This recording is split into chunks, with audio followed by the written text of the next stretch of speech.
Where are you on the snitching culture? I mean, I just believe if you jump in those streets and that's what you choose to do, I just believe you should stand on that. Okay. You know what I mean? I've never believed that you should jump in the streets and then something go wrong and you should decide to tell on somebody. Right. Now, if that lady right there, I don't believe that she's ever been in the streets. No. If she saw a crime go down, she should absolutely tell what the she's seen go down. Right. She's a citizen. But if you're in the streets and you grew up in a certain culture and then you get caught, you get jammed up. And you like, wait, I'm gonna tell on the person that had more drugs than me because I got caught. Me personally, I don't agree with that because I just think that you chose to be in that world. And when you choose something, you should understand the consequences of what you've chosen. Mm-hmm. And I would never tell on anybody when I chose to be in a certain world that I chose to be in. That's just me. Where are you on the snitching culture? Where are you on the snitching culture? So that's that, right? And so, you know, I'm a add on to what Gilly was saying, and you know, y'all can check my YouTube.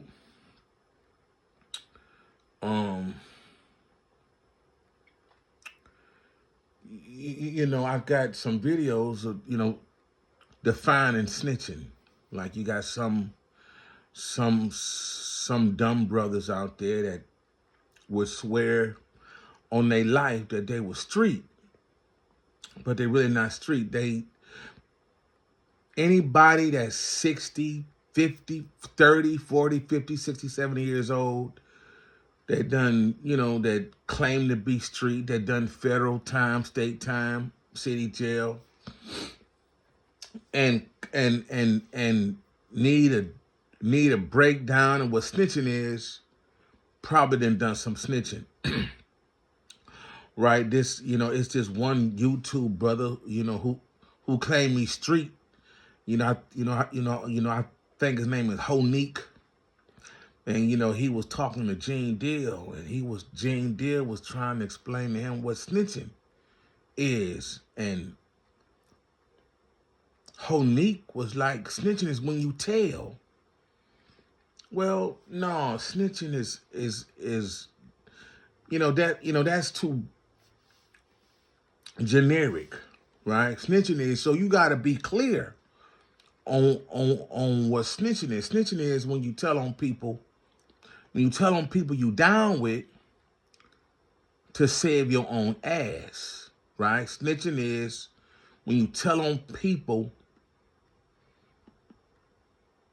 that you are down with, that you are in it with, you know, bad things, crime, and you get caught and you tell on them to save yourself, to do less time and or just to bring them in trouble with you, right? So that's what snitching is, right?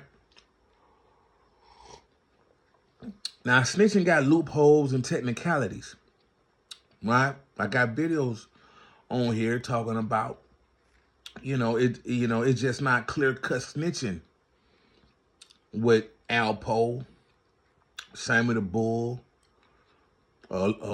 Leroy Nicky Barnes. It ain't clear-cut. They was almost forced into that decision. You know, their relationships with the people that they was in it with fell apart. You know, bad blood came about, right?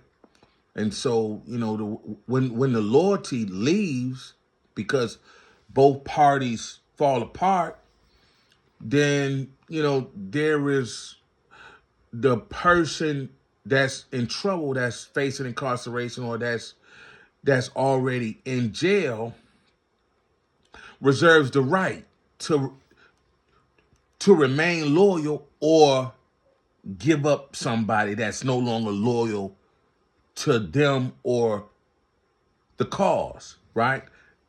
Their cause, right? So, it ain't just when you tell. That's he's like a childish mind 70-year-old looking. Wasn't it whole Mika Audia? That's Gene Deal brought him in the game, but snitching is when you tell on people that you in it with to save your own ass, right? Snitching is being, and so snitching got subcategories. Snitching is when you tell on people that you may not be associated with, but you know of, that's in some kind of shady business that the police may be interested in. So if you tell another, if you're a drug dealer, a bank robber, just a overall criminal, and you tell on bank robbers and drug dealers that you don't know to save your own ass, you a snitch. So it ain't just telling on people that you down with, it's telling on people, that you have information about that law enforcement is looking for to save your own ass, to reduce your punishment, or or get rid of your punishment altogether. So it is more than telling. Is when you tell on people, you in it with, that you know about, and those people may not have done anything to you. You just know about them. You see what I'm saying? So I'm a finish this off talking about the rat of all rats, right? I mean, it's just not taught, and morals and values leave, and people, they know when they first started doing whatever they was doing, they knew what the consequences was, and then you're not supposed to take the easy route out if that's what you know, if you know what you were doing. So if you gonna play the game fair, and you want fairness to come back, I mean, how could you tell? Well, that's why we say karma, baby. So I'm gonna talk about the rat of all rats, and rat of all rats, is sneak splintery, right?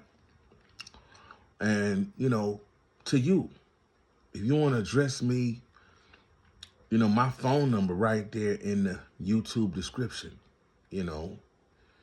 You could text, email, call, leave a message. You could get at me. If you want to address me, you should start doing it publicly. You should start answering or responding or explaining, how you got out of jail so early, right? And so Tammi Cowan, right? We don't know much about Tammi Cowan, but I'm gonna share a video about Terry White. This video come to me, and it's Tammi Cowan, and they say Tammi Cowan helped bring this brother down. He was somewhat of a mid-level major drug dealer in Georgia. So check the video. It's believed that Terry White grew up in an Atlanta housing project. But when FBI and GBI agents arrested him last night, he was living here, a sprawling $200,000 mansion in Jonesboro. The 27-year-old was in the process of renovating his home, which features an outdoor swimming pool, a full-length basketball court, and more. Had a media room where there were 24 TV sets on one wall hooked to a satellite dish, and you could hit a button and all 24 TVs would come on. Agents seized the home and 3 cars which belonged to White, including this $110,000 Rolls-Royce, which was paid for in cash. But there was more to be found inside: $47,000 cash and a machine to count the money, thousands in gold jewelry and mink coats, a small catch of ammunition and weapons, including a loaded Uzi semi-automatic pistol. It was a lavish lifestyle that authorities say White financed by supplying millions of dollars in crack cocaine to dealers in Atlanta's housing projects. He's probably a notch or two down from those cartels at the top of the pyramid. The money that comes from the sale and distribution of narcotics is tremendous. It's believed that Terry White grew up in an Atlanta housing project. But So that is rumored about her, right? That she was already a DEA paid informant and a DEA cooperating source. So she was already plugged in. So when y'all try to figure Demetrius is he a snitch or whatever, y'all need to y'all need to get a timeline and get accurate information of how him and Tammi Cowan hooked up, or how and when, who reached out to who first. See what I'm saying? It's a lot of unknown, secreted, coveted, classified information about Cowan and Flannery's relationship. You see what I'm saying? So that's what you gotta start at. Like, if you want him to be all the way snitching, you gotta find out, who reached out to who first. See what I'm saying? So, the story is they start writing each other. And, we can assume that they know each other from Blue Da Vinci. But, how did they keep in contact to write each other? Who gave Demetrius Tammy's address and telephone number, or who gave Tammi Demetrius's prison address and phone number. See what I'm saying? So Blue tell a story when they locked him up. They handcuffed him to Demetrius in transport. Blue said it was in Florida, right? So maybe Blue, but you can't assume. Don't assume about anybody. I'm just trying to make it make sense. How they connected while Demetrius was in jail, if they had no knowledge of each other when they was out of jail. You see what I'm saying? So that's what you got to figure out. How did they link up when he was in jail?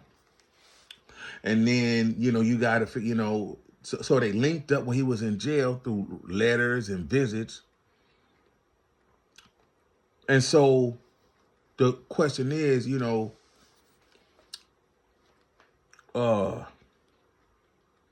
quick, Flannery sent her to talk to Cuff, right?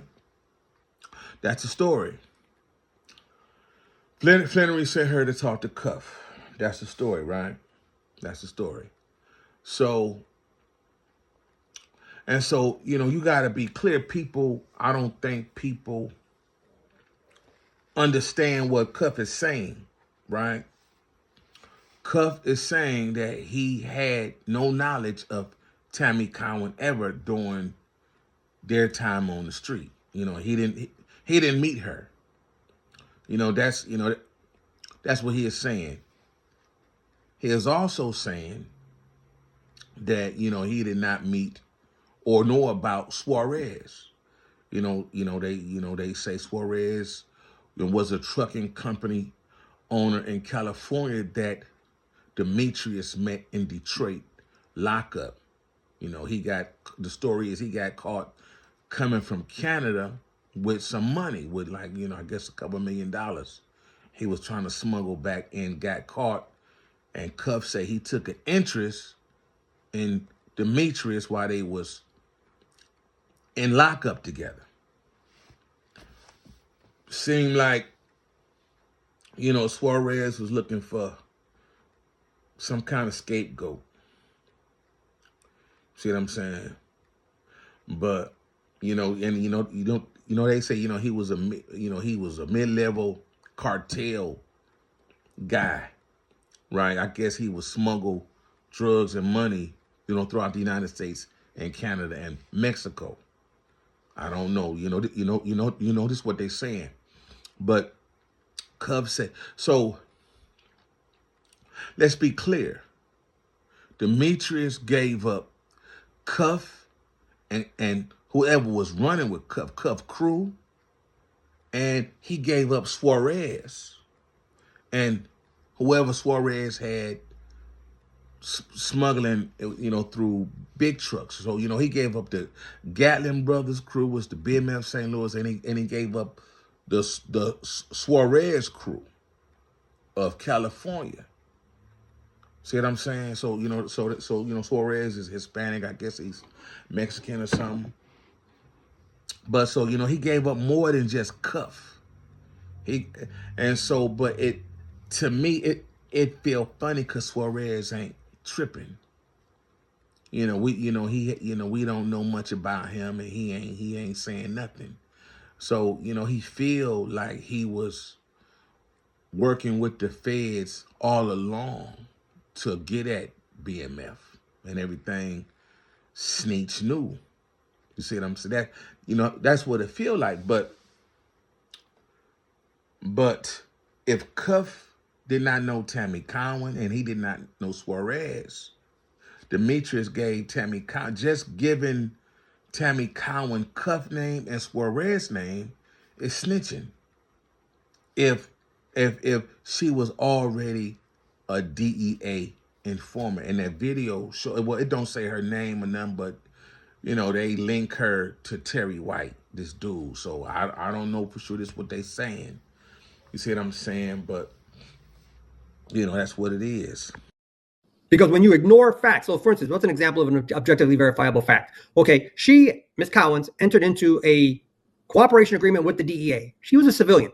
She wasn't earning any time off of any beef that she was trying to work off. So she's what's technically referred to as an asset who's being compensated. So now the claim is that she entered into a third-party cooperation agreement.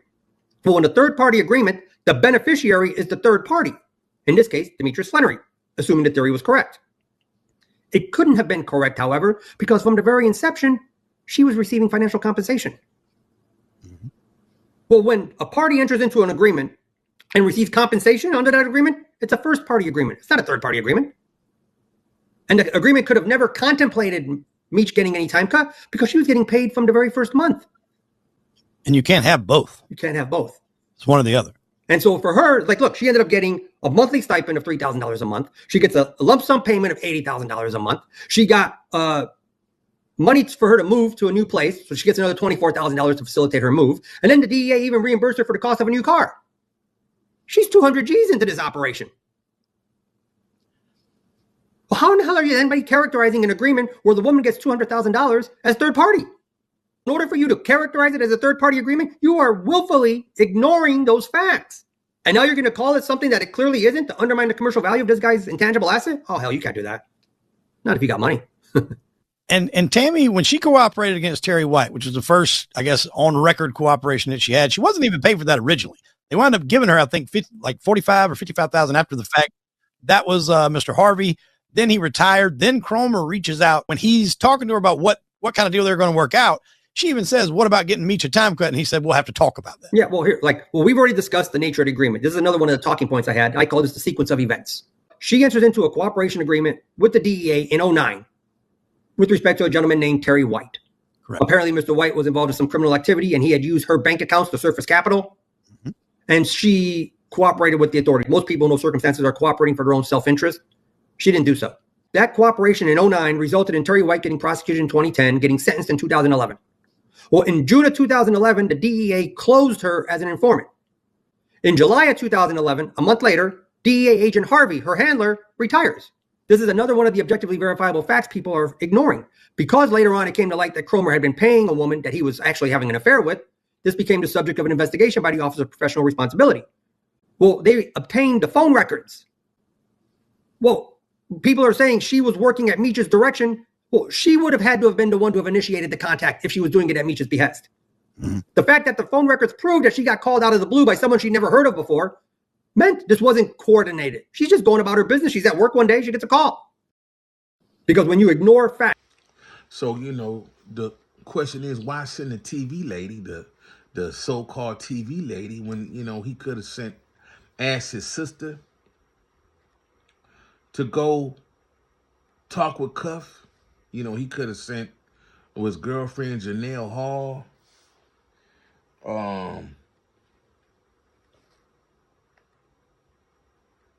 He could have sent his son mother, his son and daughter mother to go talk to Cuff. He could have sent a number of people to reach out to Cuff. Now, Cuff say, when he come about this information, and he say, so you got to, follow his interviews from jail, that when he learned that Demetrius paperwork, Demetrius and Tammi Cowan's name was in his paperwork, he said he had his lawyer send a certified letter to the jail where Demetrius at. I think sent 2 of them. And he never got no response from Demetrius. He sent a certified letter. Now, that's what Cuff say. From his lawyer to the jail asking him, what's up? No response. So, now, we know this brother Sneaks know how to do interviews. He was doing interviews from jail, over the phone with people. He out of jail, don't have nothing to say to us, man. This a low down dude. See what I'm saying? Question. What about Big Meech? What's going on there, Black? Well, for years I've been telling people Big Meech wasn't right. Shout out to Cuffy out of St. Louis. Cuffy's a personal friend of mine through Blue Da Vinci.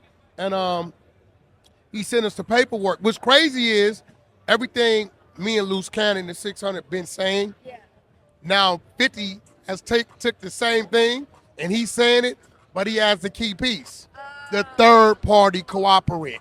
Question. What about Big Meech? So, the question is, why send the TV lady, the so-called TV lady, when, he could have asked his sister to go talk with Cuff? He could have sent his girlfriend, Janelle Hall.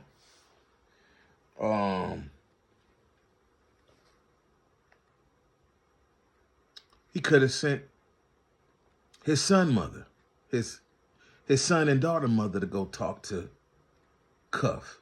He could have sent a number of people to reach out to Cuff. Now, Cuff say, when he come about this information, and he say, so you got to, follow his interviews from jail, that when he learned that Demetrius paperwork,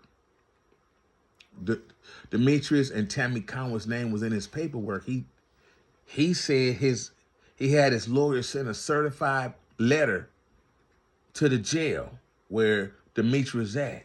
I think sent 2 of them. And he never got no response from Demetrius. He sent a certified letter. Now, that's what Cuff say. From his lawyer to the jail asking him, what's up?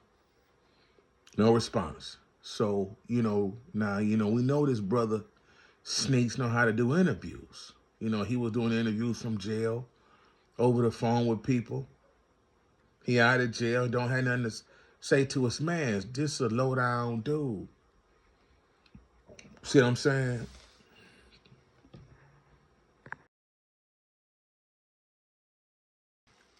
And so, you got people saying, the rules for snitching is, like, people can't call, people get mad because I got common sense, right? And I'm outspoken and I say no to people that think they the man, right? But, they say the rules for snitching is, if the rules for snitching in jail. And so I say, well, this is the purpose of the paperwork. People want to see your paperwork to know if you know what your crime was, and is you a snitch or not. So, and so they would act accordingly, treat you accordingly based on what your paperwork say. And don't nobody want snitches, right? So jail say, if you know somebody a snitch, you're supposed to tell them. So can't nobody be mad for airing out snitch. Demetrius can't nobody be mad at me because he a rat, and he for some reason he think he I think he retarded. I think he got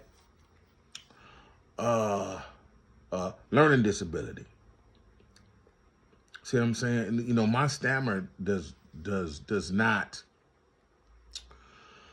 by any way mean that I have a learning deal or slow. I graduated college. You understand? I made the honor roll. You know what I'm saying? So I ain't slow. I just talk. I stutter, stammer. It's partly inherited. It's partly wind. It's partly anxiety. But I don't have a learning disability. You see what I'm saying? I completed. I could strive for other things. So, but yeah, man. I think the dude's slow. He not funny. He lie a lot. And so, but the rules of snitching is if somebody call you a snitch, and they wrong about you, you reserve the right, have the option to hit them people. See what I'm saying? If somebody call you a snitch and you ain't snitching, then they reserve the right to treat you court. They could put hands on you, and jail say they could shank you. Lock sock you. See what I'm saying? So, since the dude can't explain otherwise, he has showed and proved that he liked to talk. He liked to run his mouth. So and so it bothered me that he, everybody think he a solid stand-up dude. He represent black mafia culture, but he can't. He not true to his mans. The day one dude cuff that showed him $1 million and help him step his game up to make millions. Sneech is not loyal. He can't even answer that man.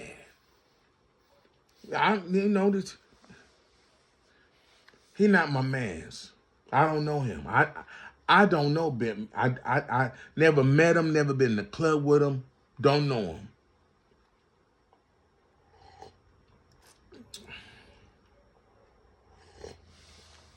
So, man,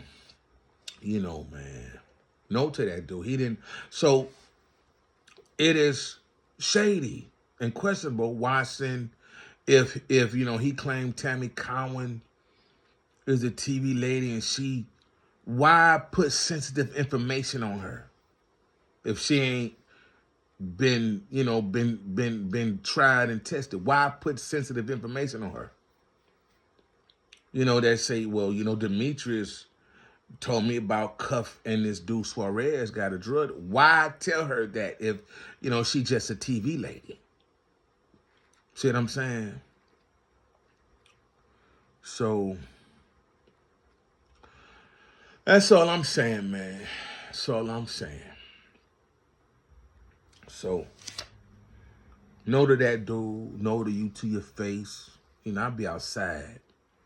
I don't want to play with you. We ain't never gonna be cool. I don't have to be friends with you. But if you was a real dude and you want to address me, like me, pick up the phone. Leave some comments on these videos that I'm talking about you on. See what I'm saying? So I don't want to play with you, man. So, Peace to everybody. I'm out. Peace.